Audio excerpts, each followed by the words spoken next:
You are listening to The Globalist with me, Markus Hippi, and Emma Nelson. France's intervention in Mali has been greeted with, in the main, support, but with a caveat. The French say their involvement with the Malian government's efforts to rid the north of Islamist militants will be short-lived, a matter of weeks. But history tells us that once a government intervenes in a foreign conflict, getting involved is one thing, extricating itself is another matter. There is also the small question of French colonialism.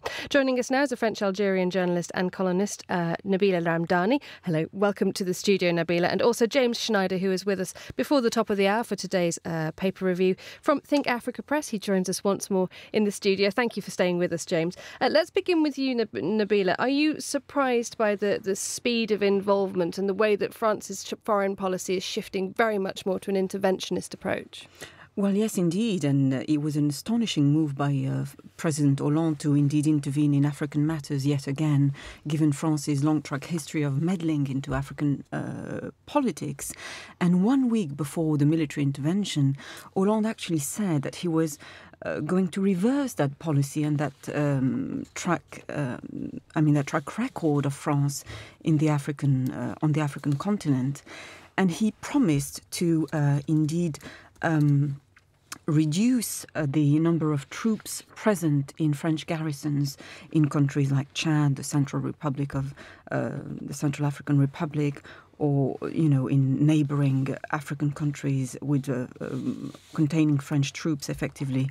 So it was astonishing to see that France was taking on the scourge of global terrorism, and that's not something you would expect from, let's say, the rather mild-mannered, bumbling socialist who was effectively said he will stay away from foreign policy, including withdrawing from Afghanistan, for example. So what has happened? Why is France doing this now? Well, it's a combination of several factors. Let's not forget that François Hollande is not an incredibly popular president at home. His economic policies are a disaster. The cost of living is rising, so is unemployment. And it's quite an easy thing to do for any president to get involved in foreign policy adventures to lift electoral ratings at home. And Hollande seems to believe that a short spell of intense military activity in a former colony may help him achieve that. But it could well be that France might be involved in a long and hugely unpopular war, as the early signs are already that France is already sending more troops effectively. James, Nabila mentioning there that France is stepping up its involvement already. It's only been going for three days or so. Do you see any signs that we're repeating sort of post-colonial roles here? I mean, they've intervened in Gabon, Central African Republic, Ivory Coast, and Chad, an operation in 1968 that pretty much hasn't finished yet. Can you see France getting really stuck here?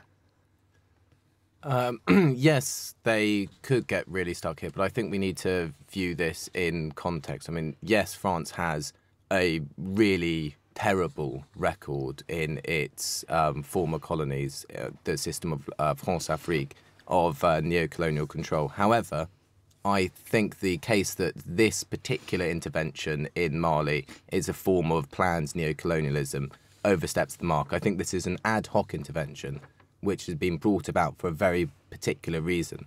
I mean, evidence that this is not part of a grander neo-colonial French strategy is the rejection of requests by François Bozize, the president of the Central African Republic, for French military support there.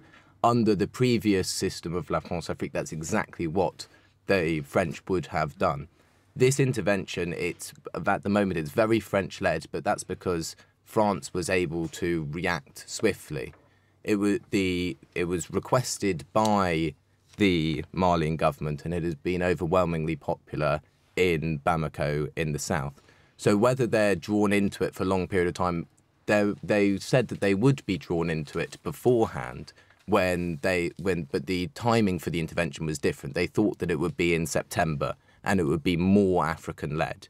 But because of events with the rebels pushing south and threatening the strategic town of Savart, that the French had to do this now. At the heart of this, though, much of the justification for this intervention is a fear that the Islamist militants in the north are connected to Al-Qaeda in the Islamic Maghreb, which is now being connected to a potential threat to Europe. How realistic is that threat? Well, and I haven't seen all of the intelligence documents, but AQIM have never had a single operation in Europe, and I think that's really important to state. There's a big difference in how some people are arguing for this. This is to prevent terrorism in Europe argument, I don't think has much either intellectual or moral weight. The argument that this is something that is requested by not just the Malian interim government, but the vast majority of the Malian people, who both in the south and now in the north as well, really places this in a very different context from the traditional elements of French neocolonialism. Nabila, do you think there can be any local fear in Bamako that the French will stay there even after when this military operation is over?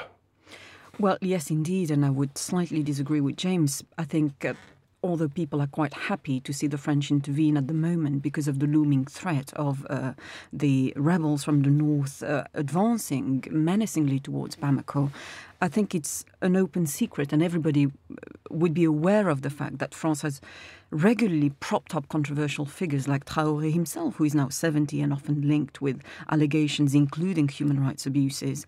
And it's all part and parcel of that France-Afrique policy stretching back to the presidency of Charles de Gaulle and involving France effectively maintaining both its political influence and its strategic grip on oil and mineral rich countries through puppet rulers. And that's precisely why you still have so many French troops stationed in so many countries in Africa. And the fear is, and that's a fear that's very palpable in Algeria, for example, that there will be, in the wake of this military intervention, more troop stations in the Sahel region on a more permanent basis. And Algeria is, is very concerned about having a former French colonial power at its border. I just want to pick up on two things that Nabila said. One, yes, absolutely, France has a terrible, terrible history in propping up and supporting undemocratic, autocratic figures. But I mean, no less than 46 military interventions between 1960 and 2005. Yeah, absolutely. But I think it should be stated that the current interim president, Traoré, is not seeking to remain in power. He was brought in a transitional agreement after there was a coup. And I think French troops being stationed in Bamako, where so far the majority of them have been stationed, of course is self-interested by France. They've said it's to protect French nationals. But the knock-on effect of that is to strengthen the civilian elements of the transitional government and against the sort of military meddling that we saw last month with the second coup 2.0, where the Prime Minister was forced to resign by the military. The second point about I would like to pick up about troops in the broader Sahel. I mean, this is something which, unfortunately, has already been happening for quite some time. The United States as well. It isn't just France. The United States has had its Trans-Sahel counter-terrorism program, which is what has been training troops in countries like Mali, Niger, and so on. And the threat, however real or imaginary, of these militant groups which are in northern Mali is going to cause there to be more troops, whether they be American, as they will be, French, and further training Malian troops as well. I'm afraid we're going to have to leave it there. Nabila Ramdani, thank you very much indeed for joining us in the studio.